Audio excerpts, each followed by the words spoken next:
teu nome engrandecer e agradecer-te por tua obra em nossas vidas. Confiamos em teu infinito amor, pois só tu és o Deus eterno sobre toda a terra e céu. Deus eterno sobre toda a terra e céu. Nós declaramos que tu és esse Deus grande, forte e poderoso, e que não há outro semelhante a ti, Senhor. Nós declaramos a tua grandeza, nós declaramos a tua santidade, nós declaramos o teu poder, Senhor. Que seja conhecido sobre toda a terra o teu poder, papai. Nós declaramos a nossa gratidão a ti, Senhor. Tu és aquele que nos tem feito mais do que vencedores. Tu és aquele que tem nos amado e nos atraído para ti mesmo, Senhor, por causa do teu grande amor. Obrigada, Senhor.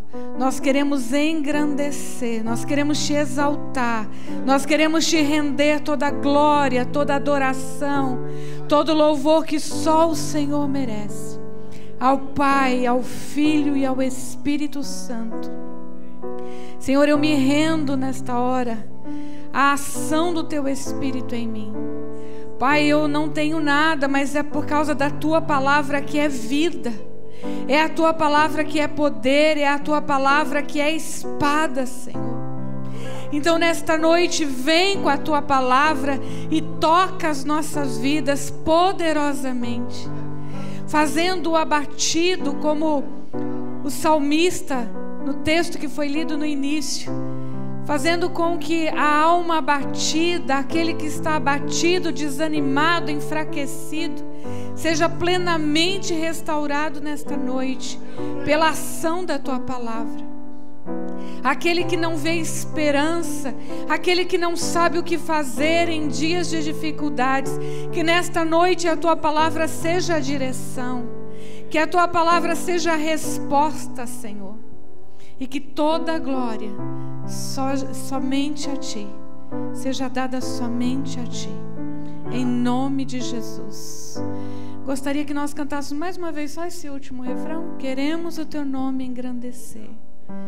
Você que está em casa, junte-se a nós, nessa mesma voz, nesse mesmo espírito. Declare o teu amor, declare a tua gratidão, porque Ele merece.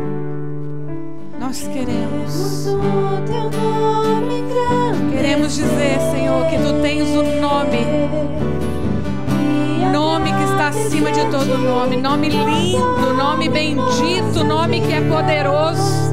E é no nome de Jesus, Pai, que nós ministramos a tua palavra, que nós entregamos as nossas vidas no teu altar, Senhor.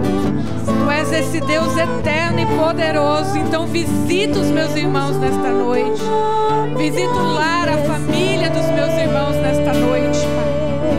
Vem com a tua presença, Senhor, a tua presença viva, Senhor. Vem com a tua unção, Papai.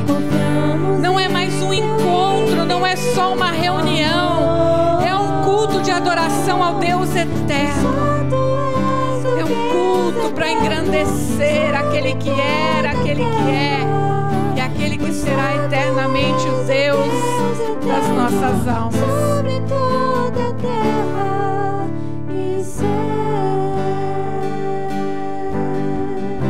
Aleluia. Aplauda o Senhor. Glórias, glórias, glórias, glórias ao Deus eterno. Você que está aqui, você é bem-vindo, feliz de ver você aqui, bem, né? Você que está em casa também, que alegria, muita saudade, mas também uma alegria de saber que você está aí junto conosco nesse momento de culto ao Senhor. Obrigada, queridos. Daqui a pouquinho vocês voltam, né? Depois da palavra. Sei que já tem uma canção lá preparada. Abra sua Bíblia no livro do profeta Abacuque. É um livro que muito me inspira e eu já preguei sobre ele aqui, porque é de Abacuque, é uma das declarações mais vivas que mudou a história da igreja, que tem inspirado muitos pregadores, que é quando ele diz: o justo viverá pela fé. Mas hoje eu quero trazer uma outra perspectiva do livro de Abacuque. Quando eu estava orando essa semana, eu comecei até a preparar uma outra mensagem.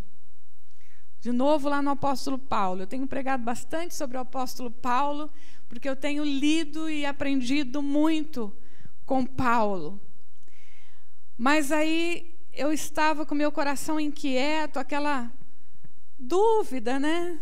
Sobre se realmente era aquela mensagem, quando de repente Abacuque começou a nascer de novo no meu coração e encher de coisas, de um outro olhar nesse livro, que é um livro profético, mas eu diria é um livro de oração. Se você observar, só tem 3 capítulos, né? Abacuque tem 3 capítulos. No primeiro capítulo, 1/3 do livro é oração do profeta. Na minha Bíblia tem um subtítulo: a intercessão do profeta. No capítulo 2, ele profetiza, ele fala do pecado, ele aponta a corrupção no meio do povo. E no capítulo 3, é o capítulo inteiro uma oração. Então, o profeta passa muito tempo em oração.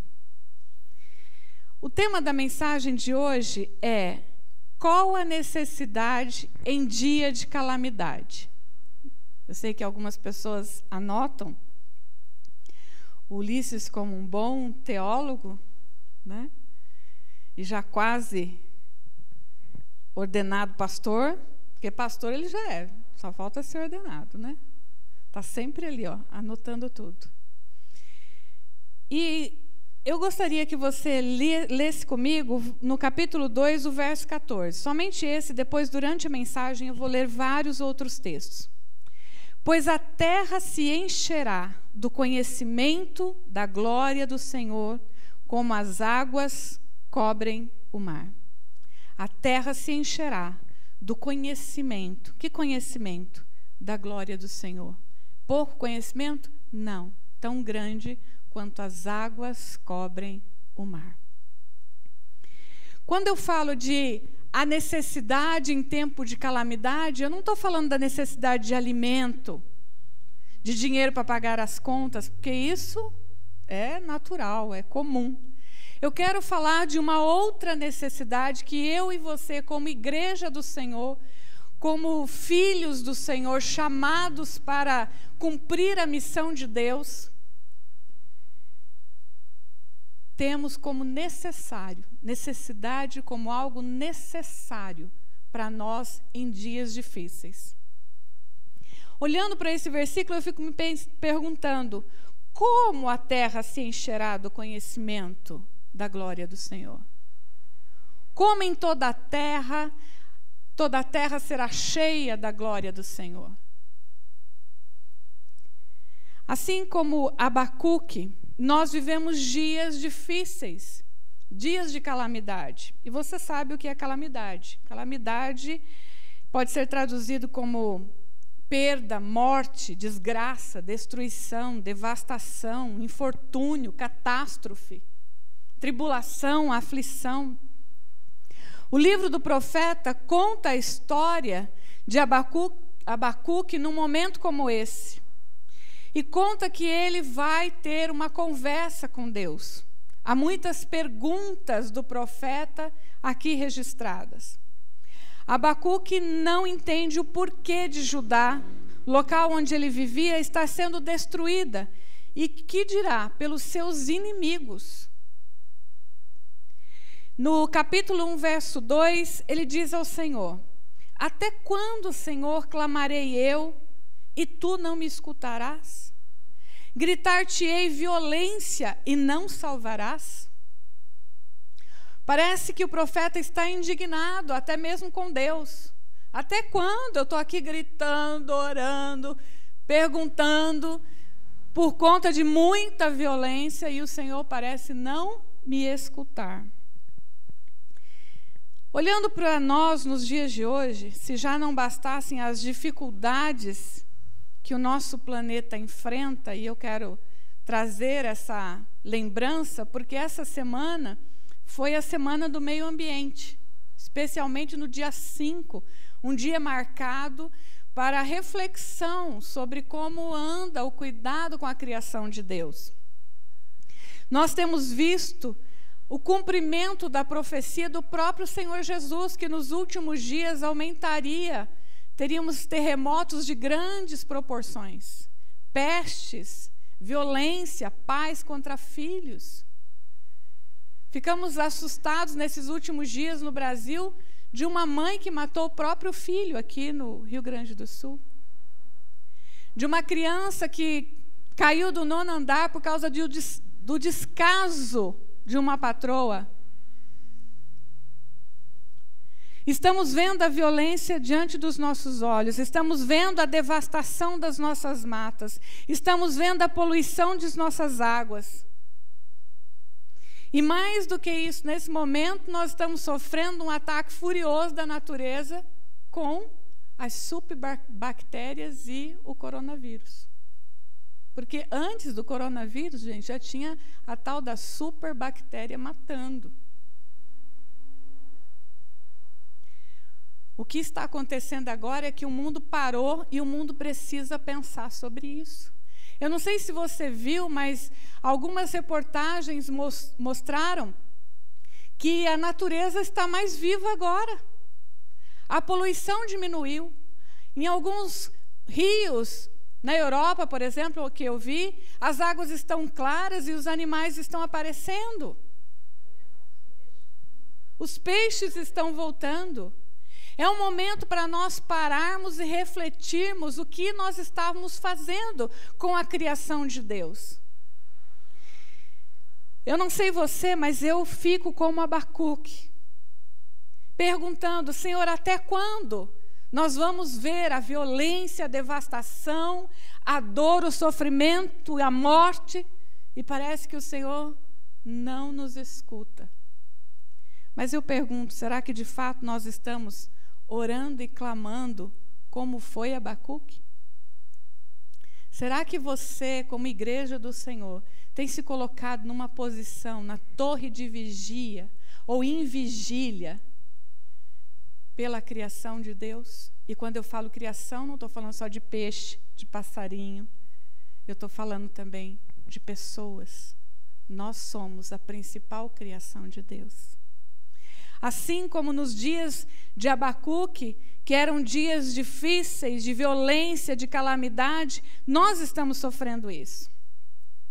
Interessante que no capítulo 1, verso 13, ele diz assim: como Deus, que é puro demais, que tem um olhar santo, pode olhar para o mal.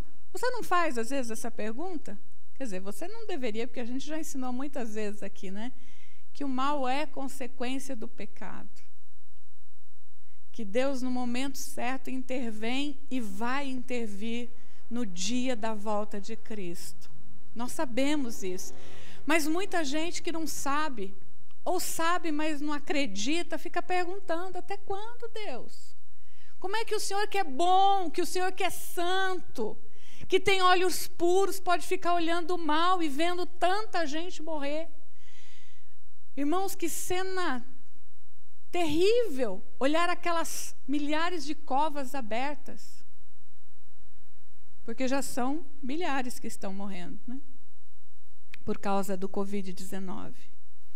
Se você olhar o versículo 1, capítulo 1, versículo 1, diz assim: o fardo que viu o profeta Abacuque. o fardo, em algumas versões, o peso que viu o profeta Abacuque. Para o profeta era um fardo pesado demais. Eu sei que para nós também, às vezes, é pesado demais. É triste demais.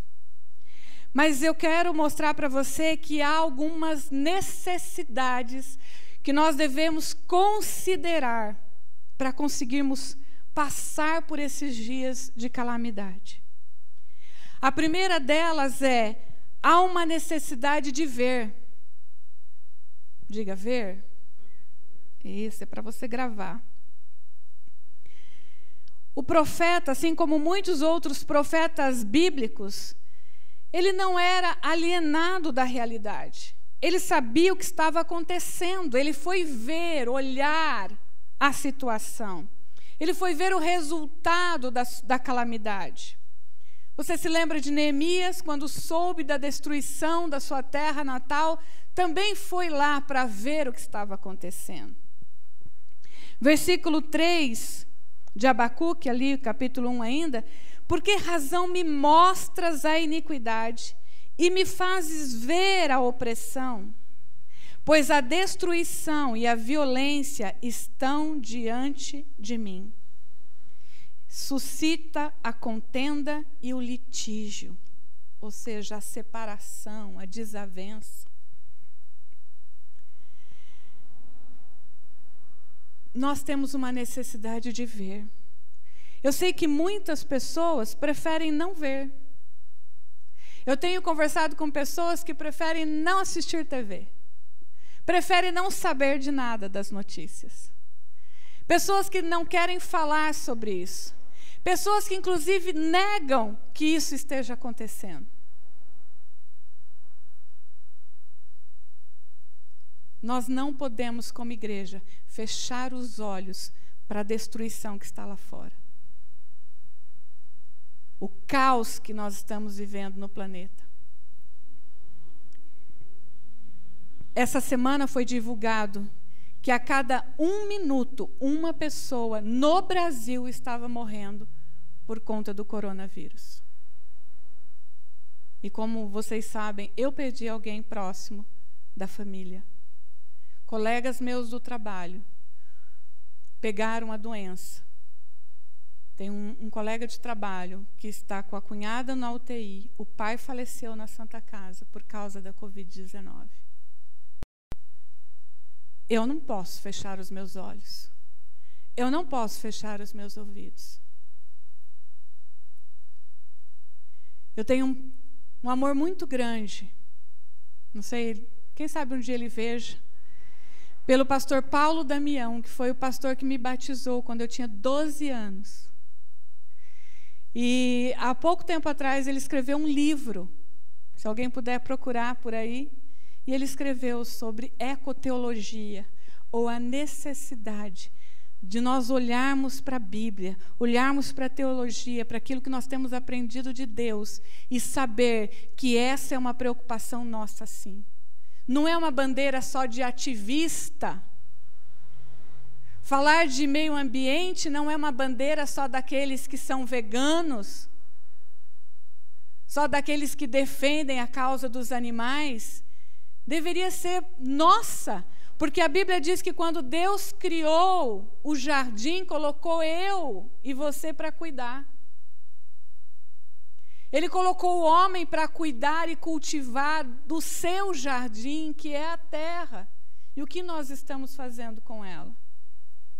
Há uma necessidade, então, irmãos, de nós olharmos para o que está acontecendo no mundo, ao nosso redor, para as pessoas que estão sofrendo e padecendo de necessidades. Mas a nossa necessidade é ter um olhar de compaixão, é ter o olhar que teve Jesus.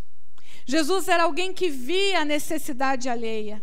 Ele olhava as pessoas no seu sofrimento.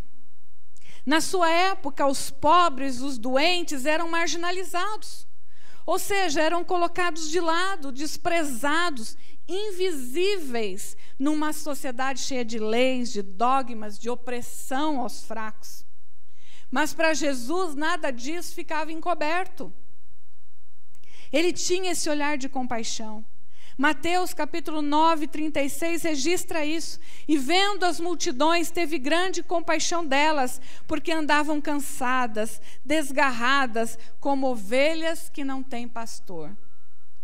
Se você sabe o que faz um pastor junto a um rebanho de ovelhas, você sabe que é ele que dá a direção, é ele que alimenta, é ele que provê segurança. Jesus olha aquela multidão e diz: eles não têm nada. Eles estão perdidos. Eles não têm quem alimente de palavras de esperança, de fé.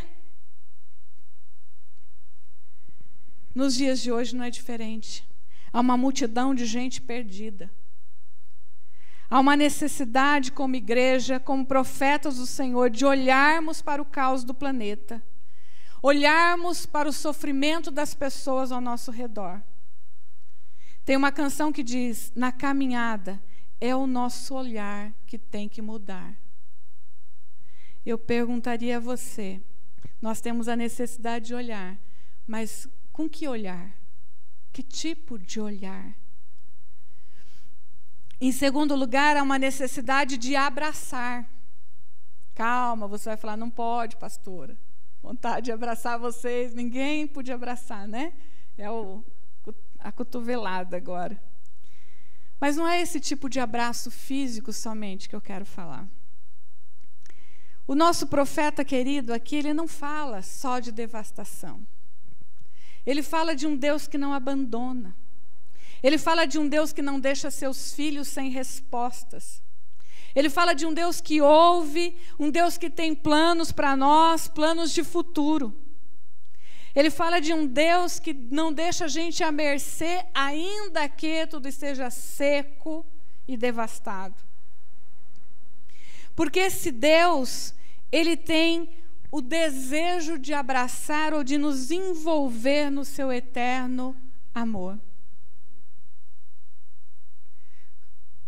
Ele abre os seus braços para nós. Os braços que nós podemos descansar.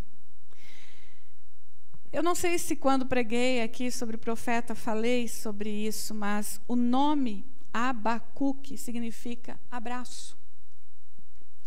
A raiz da palavra hebraica significa abraçar. Em sua forma intensiva é usada nesse sentido de um forte abraço, ou no envolver de Deus na nossa alma. Então não há apenas uma necessidade de nós olharmos, mas uma necessidade de nós abraçarmos. Era o sentimento de Abacuque, abraçar o seu povo, abraçar os que sofrem, abraçar a causa do povo, abraçar a missão de Deus, abraçar os planos de Deus. Irmãos, esse deve ser o nosso sentimento como igreja de Cristo. Nós precisamos abraçar a missão de Deus, e a missão de Deus é reconciliar consigo os perdidos, é restaurar toda a sua criação. Nós usamos esse termo para dizer assim: fulano abraçou a causa, né? E agora com as redes sociais, a gente abraça algumas causas sociais. Essa semana foi a explosão do racismo nos Estados Unidos, chegou no Brasil e todo mundo está falando sobre isso. Eu tenho abraçado uma causa social que vocês também já devem ter visto nas minhas redes sociais, que é lutar contra a violência contra a mulher.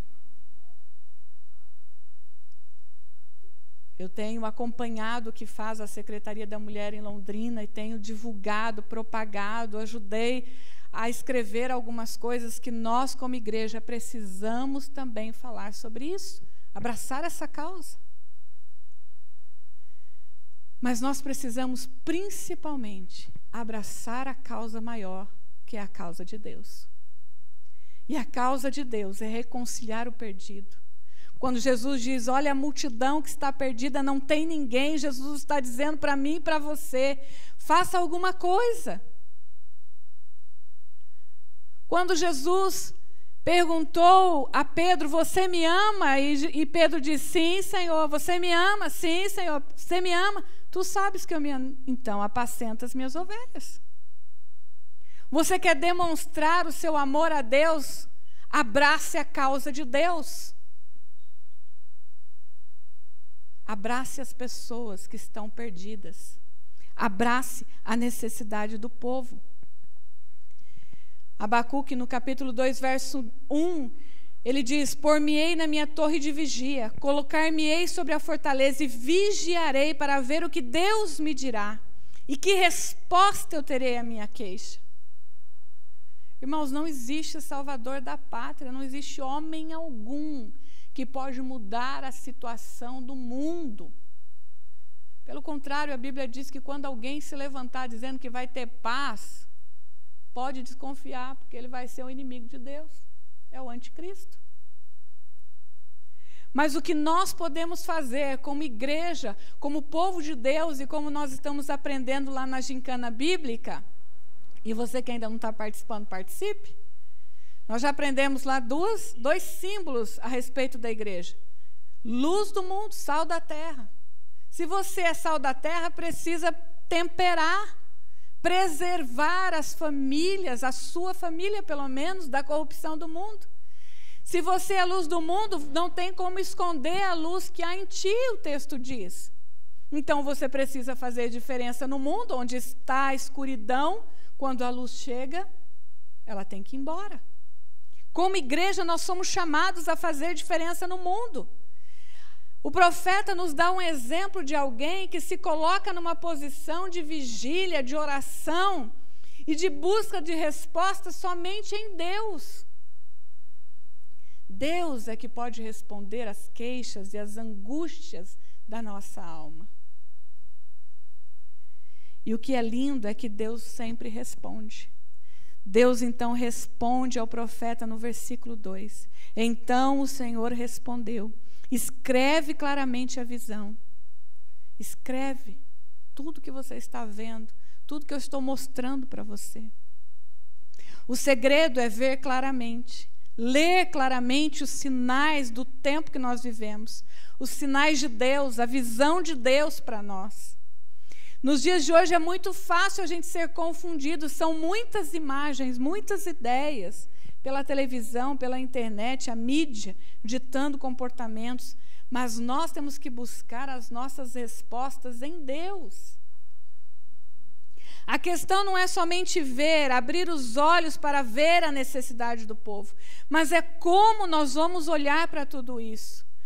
Eu espero que com o olhar de Jesus, que é um olhar de compaixão, com o olhar do profeta, que é um olhar de quem quer abraçar, com o olhar de Caleb, que quando foi com os 12 espias ver a terra prometida, não ficou olhando só para o gigante, mas olhou para Deus. Como o olhar de Davi, que também não olhou só para aquele homem que podia destruir porque era grande, bem armado, mas olhou para Deus. Em Marcos capítulo 8, Jesus pergunta aos seus discípulos: por que vocês estão discutindo sobre não terem pão? Ainda não compreenderam, nem percebem? Seus corações estão endurecidos? Vocês têm olhos, mas não veem, têm ouvidos, mas não ouvem, não se lembram? Isso está em Marcos 8, 17 e 18. Eles pareciam agir como se fosse a primeira vez que Jesus estivesse fazendo um milagre. Como se fosse a primeira vez que Jesus estava fazendo o milagre da multiplicação dos pães. No entanto, irmãos, era a segunda vez. Jesus está dizendo: vocês parecem que têm olhos, mas não estão vendo nada. Têm ouvido, mas não estão ouvindo nada. Não se lembram de nada. O coração está endurecido. O nosso coração tem sido cada dia endurecido. Porque as tragédias são tão grandes que a gente já meio que não se abala mais, né? Parece comum todo dia você ver a notícia que morreu uma criança, morreu uma mulher, morreu não sei quantas pessoas de coronavírus. E a gente já está ficando acostumado. não há mais sensibilidade. Imagina, nós só temos 5% de água potável no mundo. Que diferença faz? Eu ainda estou bebendo a minha. Nós também temos os nossos corações endurecidos. Vamos olhar para tudo isso, para esse caos, como um gigante que pode nos engolir, nos destruir? Vamos nos esquecer dos muitos milagres que Deus já fez em nossas vidas? Vamos olhar para tudo isso com os corações endurecidos, como Jesus repreendeu os discípulos? Ou vamos ter uma postura diferente? Por fim, eu quero dizer que há uma necessidade de clamar e de adorar. O profeta não negligenciou a arma mais poderosa da igreja. Ele não negligenciou a arma mais poderosa que eu e você temos, que é a oração. Alguém já disse que muita oração, muito poder. Pouca oração, pouco poder. A oração move a mão de Deus. Deus sabe o que nós precisamos. Deus sabe o que precisa ser feito. Jó descobriu isso. Ele diz: nenhum dos planos é frustrado. Mas ele descobriu isso quando ele estava orando. No meio da sua calamidade, da sua perda, no meio dos seus inimigos, no meio da sua dor, ele não negligencia a oração, o clamor, a adoração a Deus. Quando a sua esposa diz: Deus te abandonou, amaldiçoa esse Deus e morre logo, ele continua adorando a Deus.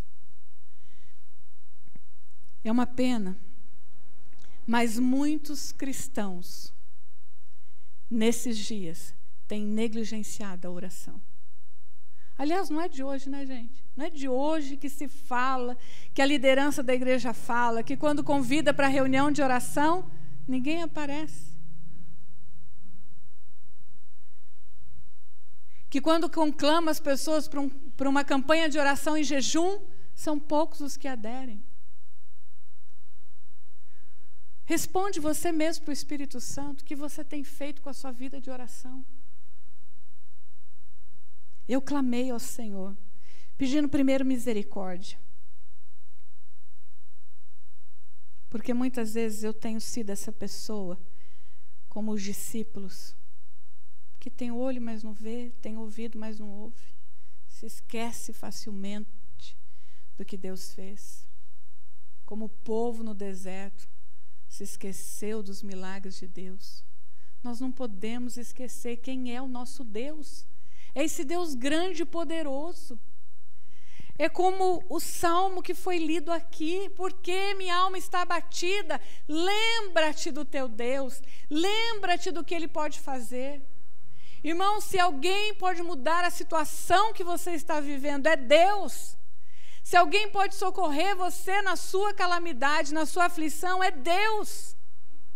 Nós podemos ajudar, minimizar, levando a cesta básica, levando uma palavra de consolo. Mas só Deus pode, de fato, mudar o coração do homem. O profeta registra no capítulo 2, ainda versos 2 e 3, que a visão de Deus foi para lembrar. Ele diz assim: porque a visão está para cumprir-se no tempo determinado, mas se apressa para o fim e não falhará. Se tarda, espera-o, porque certamente virá e não tardará. Pode parecer que demora. Pode parecer que a gente tem que esperar um pouco mais. Mas tudo tem o seu tempo determinado sobre a terra. Eclesiastes capítulo 3. E lá diz: até tempo de abraçar e deixar de abraçar, de sorrir e de chorar, de viver e de morrer. Tudo tem o seu tempo. E no tempo certo, Deus diz, vai se cumprir. No tempo certo, as promessas dele se cumprirão. No tempo certo a salvação dele vem. No tempo certo a cura vem. No tempo certo a libertação vem. No tempo certo as portas se abrem. No tempo certo ele te dá a visão. Mas a necessidade de ver, a necessidade de abraçar a missão de Deus. E é uma necessidade de clamar, de orar. Nós vamos cantar essa última canção. E eu queria que você refletisse sobre isso. O mundo está mudando. As pessoas estão sofrendo, estão como ovelhas perdidas. Muitas vozes às vezes até enganadoras. E a primeira pergunta, no primeiro versículo que nós lemos é que a glória do Senhor, o conhecimento da glória do Senhor encherá toda a terra. Eu já preguei aqui nessa igreja que nós somos a igreja gloriosa de Deus. A Bíblia diz que quando nós pecamos ou estávamos em pecado, nós fomos destituídos da glória de Deus, da presença de Deus. Mas uma vez restaurados, nós somos agora glorificados. Por causa do que Cristo fez, por causa da presença do Espírito Santo em nós, nós somos aqueles que pode agora espalhar o conhecimento da glória de Deus sobre a terra. E como eu falei a semana passada, seja cheio do Espírito para viver isso. Mas abre os seus olhos para aquilo que Deus quer te mostrar. E quando Deus te mostrar a necessidade alheia, se Deus te mostrar a violência, o caos, abrace a missão de Deus, irmãos. Nós não podemos esperar tudo passar só esperando. Não é isso que Deus quer.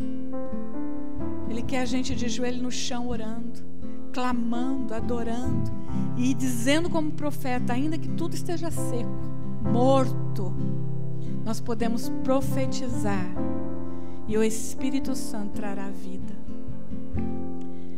Então fecha os teus olhos, deixa essa canção tocar o seu coração enquanto você fala com o Senhor. E aí nós vamos orar para encerrar.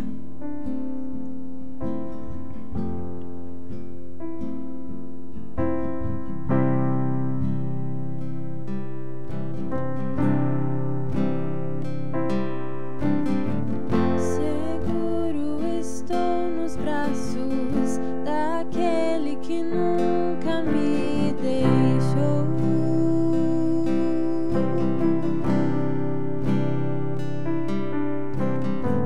Seu amor perfeito sempre esteve repousando em mim. E se eu passar pelo vale,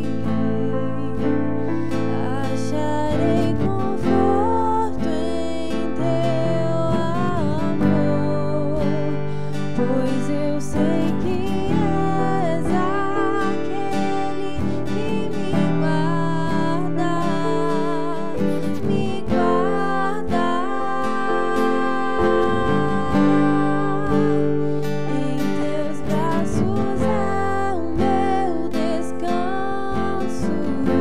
Eu quero o teu abraço, Em Senhor. teus braços é o meu descanso. Em teus braços é o meu descanso. Preciso do teu abraço, Em teus Senhor. braços é o meu descanso.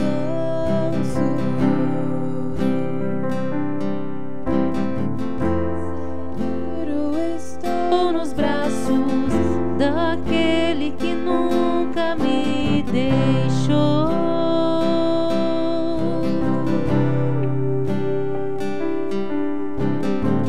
Seu amor perfeito sempre esteve repousando em mim. E se eu passar pelo vale, acharei conforto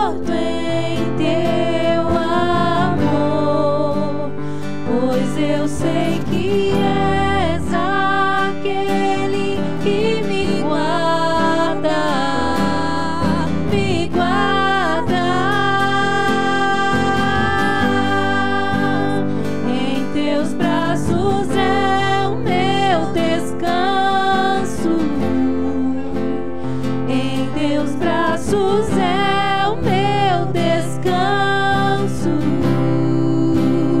Em teus braços é o meu descanso.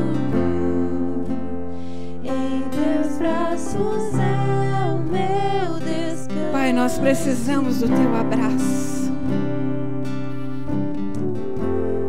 Porque é nos teus braços que nós encontramos descanso. É nos teus braços que nós encontramos segurança. É nos teus braços que nós encontramos proteção, papai. Nós nos sentimos como o profeta que diz: até quando, Senhor, tanta violência? Até quando, Senhor, quanta destruição?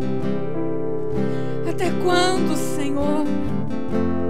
Como escreveu o apóstolo Paulo, a terra geme, a criação geme até agora, esperando a manifestação dos filhos de Deus. E nós somos os teus filhos, responsáveis pela tua criação, Senhor.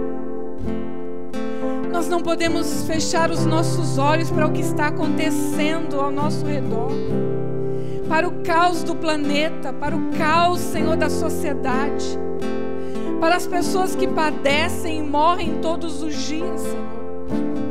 E é só mais um número. Deus, nos incomoda, Senhor, pelo teu Espírito, para que sejamos uma igreja viva, que não apenas vê tudo isso, mas olha com compaixão, olha com desejo de abraçar, olha com desejo de fazer diferença. O que eu posso fazer, Senhor, para mudar isso? Nós queremos ser essa igreja que se coloca em vigia, Senhor, em oração, dia e noite, em clamor. Porque a tua promessa, se o teu povo clamar, se humilhar, se arrepender, chorar, prantear, então o Senhor ouvirá e sarará a sua terra. Nos leva, Senhor, a uma vida de oração, de intercessão pelos perdidos, por aqueles que estão passando por dias difíceis, de dor e de calamidade, Senhor. Que nós possamos vivenciar essa necessidade de olhar com compaixão, de abraçar o perdido e de orar, confiando que o Senhor vem, porque o Senhor sempre vem. Confiando que o Senhor tem os seus planos determinados, confiando que tudo vai passar e ainda que pareça demorado, não tardará. E é por isso que nós queremos descansar em Ti. Nos ensina, Senhor, nos ensina, em nome de Jesus. Recai em tua graça,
acharei conforto em teu amor.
Em teus braços é o meu descanso.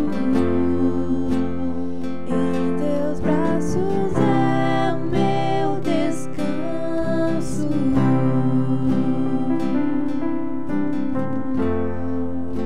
Amém. Ainda que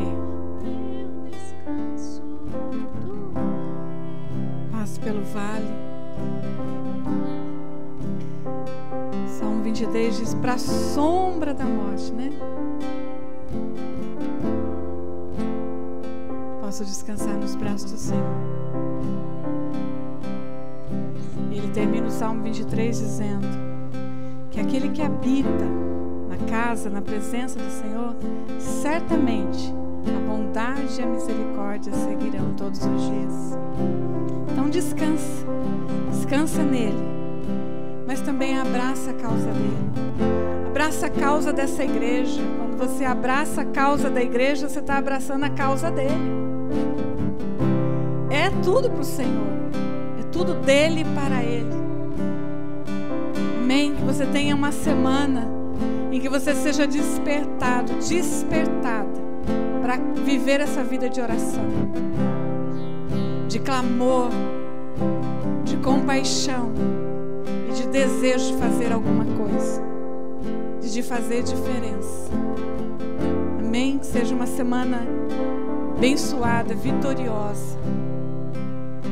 Que o amor de Deus, esse eterno amor repousado sobre nós, amor que foi provado na cruz, que a graça salvadora do Filho que ressuscitou e vive à direita do Pai intercedendo por nós, que a doce consolação do Espírito, aquele que consola, aquele que guia, aquele que sustenta, esteja sobre nós, sobre a sua família, sobre a sua casa, sobre toda a igreja do Senhor, sobre você que está aí do outro lado, sobre a igreja de Deus espalhada sobre toda a terra.